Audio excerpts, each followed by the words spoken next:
வணக்கம். தந்தியின் பாட்காஸ்ட் செய்திகளை வாசிப்பது அல்தாஃப். முதலில் தலைப்புச் செய்திகள். டிசம்பர் 7ஆம் தேதி தொடங்குகிறது நாடாளுமன்ற குளிர்கால கூட்டத்தொடர். மத்திய அமைச்சர் பிரகலாத் ஜோஷி ட்விட்டர் பதிவில் தகவல். தொழில் நிறுவனங்களை ஈர்க்கும் மாநிலமாக தமிழகம் திகழ்கிறது. முதலமைச்சர் ஸ்டாலின் பெருமிதம்.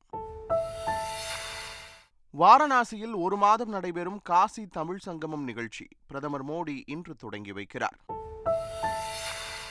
குரூப் 1 பதவிகளுக்கான முதல்நிலை தேர்வு இன்று நடைபெறுகிறது. தமிழகம் முழுவதும் 3,22,414 பேர் பங்கேற்பு. இருசக்கர வாகனத்திலிருந்து தவறி விழுந்த 8 மாத கர்ப்பிணி பெண். கடற்படைக்கு சொந்தமான பேருந்து சக்கரத்தில் சிக்கி தாயும் சேயும் பரிதாபமாக உயிரிழப்பு. முத்துநகர் எக்ஸ்பிரஸ் ரயிலுக்கு மர்ம நபர்கள் வெடிகுண்டு மிரட்டல். தூத்துக்குடி ரயில் நிலையத்தில் போலீசார் தீவிர சோதனை. தமிழகத்தில் நாளை மறுநாள் முதல் 2 நாட்களுக்கு கனமழைக்கு வாய்ப்பு.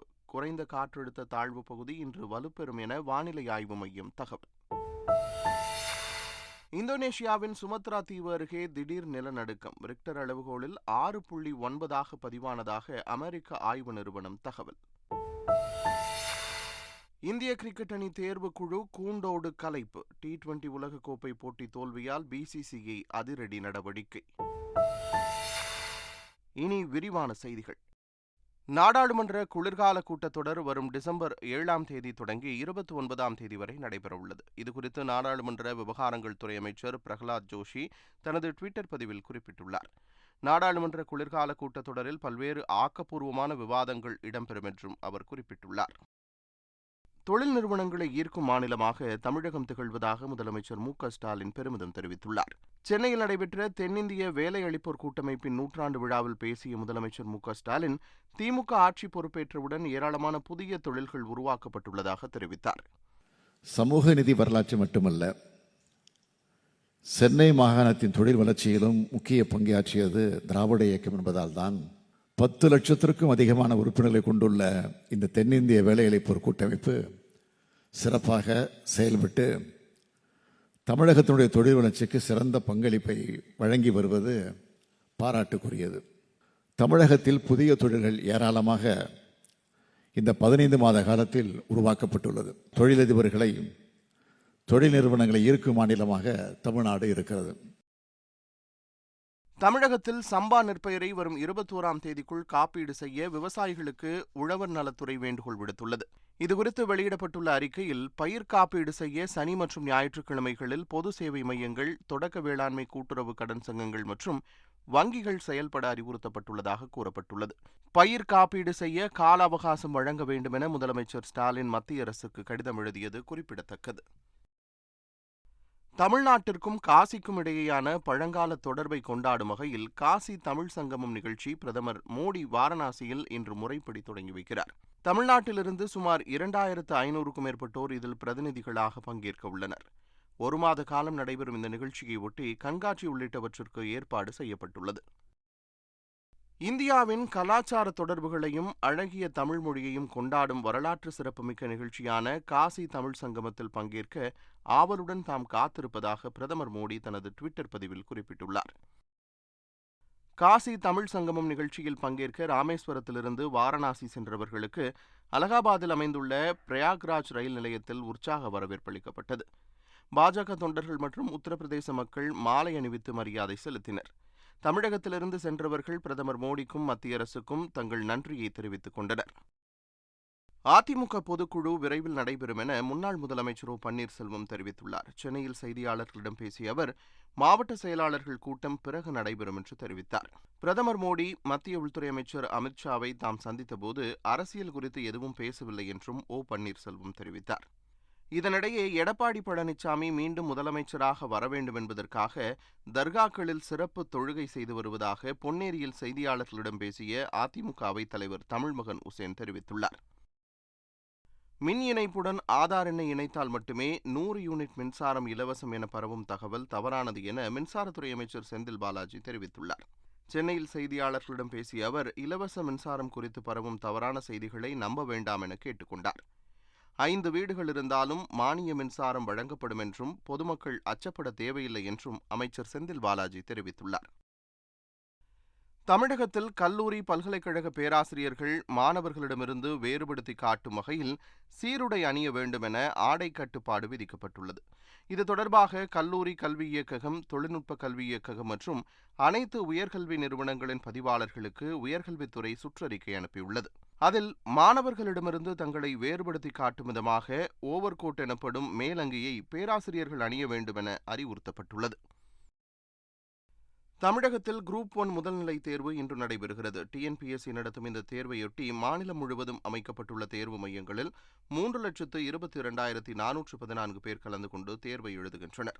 200 மதிப்பெண்களுக்கு கொள்குறி முறையில் இந்த தேர்வு நடைபெறுகிறது. 18 துணை ஆட்சியர், 26 காவல் துணை கண்காணிப்பாளர், 13 கூட்டுறவு சங்க துணை பதிவாளர் உள்ளிட்ட 92 பணியிடங்களை நிரப்புவதற்காக குரூப் 1 முதல்நிலை தேர்வு இன்று நடைபெறுகிறது.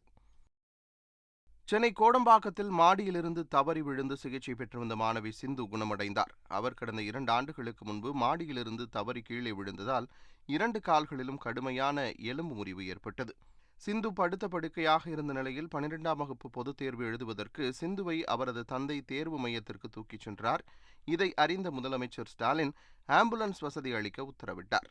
சிந்து தேர்வு எழுதி முடித்த பின்பு அவருக்கு அரசு செலவில் தொடர்ந்து சிகிச்சை வழங்கப்பட்டது. மாணவி சிந்து குணமடைந்த நிலையில் அவர் சென்னை தலைமைச் செயலகத்தில் முதலமைச்சர் ஸ்டாலினை நேரில் சந்தித்து நன்றி தெரிவித்தார். உலக பாரம்பரிய வாரத்தை முன்னிட்டு மாமல்லபுரத்தில் புராதன சின்னங்களை இன்று சுற்றுலா பயணிகள் கட்டணமின்றி இலவசமாக கண்டுகளிக்கலாம் என தொல்லியல் துறை அறிவித்துள்ளது. சரித்திர கால பாரம்பரிய கலை சின்னங்களை பாதுகாப்பது குறித்து விழிப்புணர்வு ஏற்படுத்த ஆண்டுதோறும் நாடு முழுவதும் மத்திய தொல்லியல் துறை சார்பில் உலக பாரம்பரிய வாரம் கடைபிடிக்கப்படுகிறது. அதன்படி இந்த ஆண்டு இன்று முதல் வரும் 25ஆம் தேதி வரை பாரம்பரிய வாரம் கடைபிடிக்கப்படுகிறது என்பது குறிப்பிடத்தக்கது. திருச்செந்தூர் சுப்பிரமணிய சாமி கோவிலை திருப்பதிக்கு இணையாக மேம்படுத்துவதற்காக இந்து சமய அறநிலையத்துறையும் HCL நிறுவனமும் இணைந்து 300 கோடி ரூபாய் செலவில் திட்டப்பணிகளை மேற்கொண்டு வருகின்றன. இந்த பணிகளை முதலமைச்சர் ஸ்டாலின் கடந்த சில மாதங்களுக்கு முன் காணொலி மூலம் தொடங்கி வைத்தார். கோவிலின் அடிப்படை வசதிகளை மேம்படுத்துதல், ராஜகோபுரம் அனைத்து பகுதிகளிலிருந்து தெரியும் அளவிற்கு கட்டிடம் கட்டுதல், ஒரே நேரத்தில் 1000 பேர் அமர்ந்து உணவு அருந்தும் வகையில் அன்னதான கூடம் அமைத்தல் உள்ளிட்ட பணிகள் மேற்கொள்ளப்பட உள்ளன. முதற்கட்டமாக கோவில் பேருந்து நிலையத்திலிருந்து கடற்கரைக்கு செல்லும் வழிகள் சீரமைக்கப்பட்டு வருகின்றன. இந்த பணிகளால் பக்தர்கள் மகிழ்ச்சி அடைந்துள்ளனர். தூத்துக்குடியிலிருந்து சென்னை செல்லும் முத்துநகர் எக்ஸ்பிரஸ் ரயிலில் வெடிகுண்டு வைக்கப்பட்டுள்ளதாக மாவட்ட காவல் கண்காணிப்பாளர் அலுவலகத்திற்கு அடையாளம் தெரியாத நபர்களிடமிருந்து தொலைபேசி வாயிலாக மிரட்டல் விடுக்கப்பட்டது. இதையடுத்து SP உத்தரவின் பேரில் போலீசார் தூத்துக்குடி ரயில் நிலையத்தில் தீவிர சோதனையில் ஈடுபட்டனர்.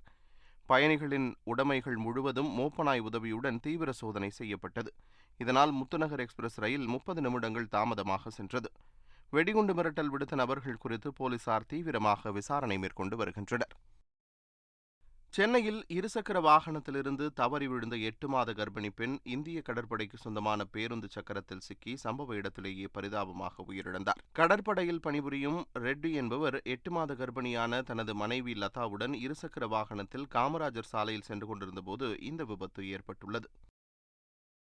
இந்திய கடற்படைக்கு சொந்தமான பேருந்து விபத்தை ஏற்படுத்திய பிறகும் நிற்காமல் சென்றதால் ஆத்திரமடைந்த பொதுமக்கள் விரட்டிச் சென்று பேருந்தை மடக்கி பிடித்தனர். பேருந்திலிருந்து இறங்கிய கடற்படை வீரர்கள் தங்களுடன் வாக்குவாதம் செய்து தாக்க முயன்றதாக பொதுமக்கள் குற்றம் சாட்டினர். சம்பவ இடத்திற்கு வந்த போலீசார் அமைதிப்படுத்தினர். நார்த் இந்தியன் ஒரு பப்ளிக்கை ஏத்திட்டு போனது கூட தெரியாம வண்டியை ஓட்டு வரான். இவன் ஐஎன்ஏல இருந்தானா எதுல இருந்தானே சார் இவனுக்கு சார் இவன் இல்ல இதே ஐஎன்ஏல இருக்கவன் ஏத்திட்டு அதுக்கப்புறம் வண்டி எடுத்துட்டு போறான். இது எவ்வளவு கொடூரமான விஷயம் சார். இதனிடையே விபத்தில் உயிரிழந்த கர்ப்பிணி பெண்ணின் உடலை போலீசார் மீட்டு சேப்பாக்கத்தில் உள்ள கஸ்தூரிபாய் காந்தி தாய்சேய் நல மருத்துவமனைக்கு கொண்டு சென்றனர். அங்கு உடலை பரிசோதித்த மருத்துவர்கள் விபத்தின் போதே அந்த பெண்ணின் வயிற்றில் இருந்த சிசு இறந்துவிட்டதாக தெரிவித்தனர். சென்னையில் கால்பந்து வீராங்கனை பிரியா உயிரிழப்பு விவகாரம் தொடர்பாக சம்பந்தப்பட்ட 2 அரசு மருத்துவர்கள் மீது போலீசார் வழக்கு பதிவு செய்தனர். இதையடுத்து 2 மருத்துவர்களும் முன்ஜாமீன் கோரி சென்னை உயர்நீதிமன்றத்தில் மனு தாக்கல் செய்தனர். தங்கள் தரப்பில் விரிவான அறிக்கை 2 வாரங்களில் தாக்கல் செய்யப்படும் என்றும் அதுவரை தங்களை கைது செய்யக்கூடாது என்றும் அவர்கள் கோரிக்கை வைத்தனர். இதனை நிராகரித்த உயர்நீதிமன்றம் மருத்துவர்களின் குடும்பத்தினரை தொந்தரவு செய்யக்கூடாது என்று கூறி 2 வாரங்களில் பதிலளிக்க காவல்துறைக்கு உத்தரவிட்டது. சென்னையில் சாலையோரம் நின்று கொண்டிருந்த நடிகரிடம் மர்ம நபர்கள் செல்போனை பறித்து சென்றுள்ளனர். அபியும் நானும், விக்ரம், ஜெய்பீம் உள்ளிட்ட படங்களில் நடித்துள்ள இளங்கோ குமரவேல் அடையாறு ஐயப்பன் கோவில் அருகே வாடகை கார் புக் செய்ய சாலையோரம் நின்று கொண்டிருந்தார். அப்போது இருசக்கர வாகனத்தில் வந்த 2 பேர் அவருடைய கையில் இருந்த செல்போனை பறித்துக் கொண்டு தப்பிச் சென்று விட்டனர். இதுகுறித்து போலீசார் வழக்கு பதிவு செய்து விசாரணை நடத்தி வருகின்றனர்.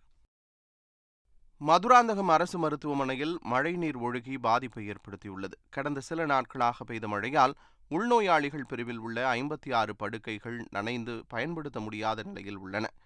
மருத்துவமனை கட்டிடத்தில் சிமெண்ட் பூச்சிகள் பெயர்ந்து விழுந்து இரும்பு கம்பிகள் வெளியே தெரிவதால் பாதுகாப்பு கருதி 3 அறைகள் தற்காலிகமாக மூடப்பட்டுள்ளன. அவற்றை சரி செய்ய விரைந்து நடவடிக்கை எடுக்க வேண்டும் என்று பொதுமக்கள் கோரிக்கை விடுத்துள்ளனர். தமிழகத்தில் வரும் 21 மற்றும் 22 ஆகிய தேதிகளில் கனமழைக்கு வாய்ப்புள்ளதாக வானிலை ஆய்வு மைய தென்மண்டல தலைவர் பாலச்சந்திரன் தெரிவித்துள்ளார். அந்தமான் கடல் பகுதியில் நிலவும் குறைந்த காற்றழுத்த தாழ்வு பகுதி இன்று குறைந்த காற்றழுத்த தாழ்வு மண்டலமாக வலுப்பெறக்கூடும் என்றும் அது மேற்கு வடமேற்கு திசையில் தமிழகம், புதுவை மற்றும் தெற்கு ஆந்திர கடற்கரை நோக்கி நகரக்கூடும் என்றும் அவர் தெரிவித்துள்ளார். குடும்ப கட்டுப்பாட்டை அமல்படுத்துவதில் சிறப்பான தலைமைத்துவத்துக்கான எக்ஸல் 2022 ஆண்டிற்கான விருது இந்தியாவிற்கு கிடைத்துள்ளது.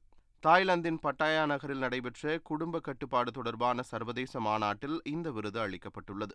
இதுகுறித்து ட்விட்டரில் கருத்து தெரிவித்துள்ள மத்திய அமைச்சர் மன்சுக் மாண்டவியா, குடும்ப கட்டுப்பாடு தொடர்பான இந்தியாவின் குறிப்பிடத்தக்க முயற்சிகளுக்கு கிடைத்த அங்கீகாரம் இது என கூறியுள்ளார். இந்தோனேஷியாவின் சுமத்ரா தீவு அருகே திடீர் நிலநடுக்கம் ஏற்பட்டது. அது ரிக்டர் அளவுகோலில் 6.9 பதிவானதாக அமெரிக்க ஆய்வு நிறுவனம் தெரிவித்துள்ளது. சுமத்ரா தீவில் உள்ள பெங்களூரு நகரில் இருந்து 212 கிலோமீட்டர் தென்மேற்கே கடலில் 20 கிலோமீட்டர் ஆழத்தில் இந்த நிலநடுக்கம் ஏற்பட்டதாகவும் சுனாமி எச்சரிக்கை ஏதும் விடுக்கப்படவில்லை என்றும் தெரிவிக்கப்பட்டுள்ளது. அமெரிக்காவின் முதலாவது சொகுசு பயணிகள் கப்பலான வைக்கிங் மார்ஸ் இலங்கை கொழும்பு துறைமுகத்தை சென்றடைந்துள்ளது. அந்த கப்பலில் சென்றுள்ள 900 சுற்றுலா பயணிகள் இலங்கையின் கண்டி, பின்னவெல, காலி போன்ற நகரங்களுக்கும் கொழும்பின் சில முக்கிய இடங்களுக்கும் அழைத்து செல்லப்பட உள்ளனர். இந்திய கிரிக்கெட் வாரியமான BCCI சேத்தன் சர்மா தலைமையிலான வீரர்கள் தேர்வு குழுவை கூண்டோடு கலைத்துள்ளது. அண்மையில் ஆஸ்திரேலியாவில் நடைபெற்ற T20 உலகக்கோப்பை தொடரின் அரையிறுதிப் போட்டியில் இங்கிலாந்திடம் இந்தியா படுதோல்வி அடைந்து வெளியேறியது. இந்த தொடரில் இந்திய அணிக்கான வீரர்கள் தேர்வு சரிவர செய்யப்படவில்லை என்ற குற்றச்சாட்டு எழுந்தது. இந்த நிலையில் தேர்வுக்குழு தலைவர் சேத்தன் சர்மா உள்ளிட்ட 4 பேரை தேர்வுக்குழுவிலிருந்து அதிரடியாக BCCI நீக்கியுள்ளது. புதிதாக 5 தேர்வுக்குழு தலைவர் பதவிகளுக்கு வரும் 28ஆம் தேதி வரை விண்ணப்பிக்கலாம் என்றும் BCCI அறிவித்துள்ளது. ஆசிய கோப்பை டேபிள் டென்னிஸ் தொடரின் மகளிர் ஒற்றையர் பிரிவில் இந்திய வீராங்கனை மணிகா பத்ரா அரையிறுதிக்கு முன்னேறியுள்ளார். தாய்லாந்து தலைநகர் பாங்காக்கில் நடைபெற்று வரும் இந்த போட்டியின் மகளிர் ஒற்றையர் பிரிவு காலிறுதி ஆட்டத்தில் சீன தைபே வீராங்கனை சென் சூயூ உடன் மணிகா பத்ரா மோதினார். விறுவிறுப்பாக நடைபெற்ற இந்த போட்டியில் 4-3 என்ற கேம் கணக்கில் மணிகா பத்ரா போராடி வெற்றி பெற்று அரையிறுதிக்கு தகுதி பெற்றார். இதன் மூலம் ஆசிய கோப்பை டேபிள் டென்னிஸ் தொடரில் அரையிறுதிக்கு முன்னேறிய முதல் இந்திய வீராங்கனை என்ற பெருமையை மணிகா பத்ரா பெற்றுள்ளார். மீண்டும் தலைப்புச் செய்திகள். டிசம்பர் 7ஆம் தேதி தொடங்குகிறது நாடாளுமன்ற குளிர்கால கூட்டத்தொடர். மத்திய அமைச்சர் பிரகலாத் ஜோஷி ட்விட்டர் பதிவில் தகவல். தொழில் நிறுவனங்களை ஈர்க்கும் மாநிலமாக தமிழகம் திகழ்கிறது. முதலமைச்சர் ஸ்டாலின் பெருமிதம். வாரணாசியில் 1 மாதம் நடைபெறும் காசி தமிழ் சங்கமம் நிகழ்ச்சி பிரதமர் மோடி இன்று தொடங்கி வைக்கிறார். குரூப் 1 பதவிகளுக்கான முதல் நிலை தேர்வு இன்று நடைபெறுகிறது. தமிழகம் முழுவதும் 3,22,414 பேர் பங்கேற்பு. இருசக்கர வாகனத்திலிருந்து தவறி விழுந்த 8 மாத கர்ப்பிணி பெண். கடற்படைக்கு சொந்தமான பேருந்து சக்கரத்தில் சிக்கி தாயும் சேயும் பரிதாபமாக உயிரிழப்பு. முத்துநகர் எக்ஸ்பிரஸ் ரயிலுக்கு மர்ம நபர்கள் வெடிகுண்டு மிரட்டல். தூத்துக்குடி ரயில் நிலையத்தில் போலீசார் தீவிர சோதனை. தமிழகத்தில் நாளை மறுநாள் முதல் 2 நாட்களுக்கு கனமழைக்கு வாய்ப்பு. குறைந்த காற்றழுத்த தாழ்வு பகுதி இன்று வலுப்பெறும் என வானிலை ஆய்வு மையம் தகவல். இந்தோனேஷியாவின் சுமத்ரா தீவு அருகே திடீர் நிலநடுக்கம். ரிக்டர் அளவுகோலில் 6.9 பதிவானதாக அமெரிக்க ஆய்வு நிறுவனம் தகவல். இந்திய கிரிக்கெட் அணி தேர்வுக்குழு கூண்டோடு கலைப்பு. T20 உலகக்கோப்பை போட்டி தோல்வியால் BCCI அதிரடி நடவடிக்கை. இத்துடன் செய்திகள் நிறைவடைந்தன.